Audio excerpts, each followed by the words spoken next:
தனவசியம், தொழில் விருத்தி, வியாபாரம் செழிக்க வராகி வழிபாடு.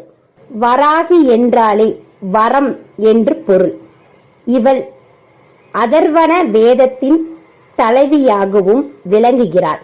வெள்ளை மொச்சை பருப்பை வேக வைத்து தேன் மற்றும் நெய்யுடன் கலந்து வராகிக்கு படைத்து பூஜை செய்யலாம்.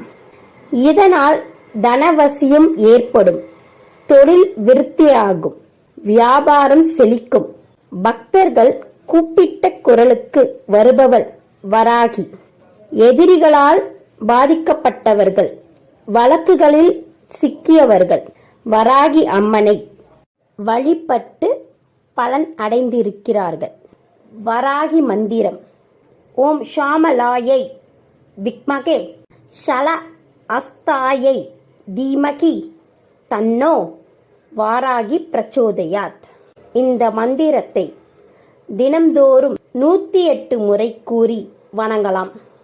இந்த மந்திரத்தை உச்சரிப்பவர்களுக்கு எதையும் சாதிக்கும் வல்லமை உருவாகும். மனதில் தைரியம் பிறக்கும். கேட்ட வரங்களை அருள்வாள் அன்னை வராகி.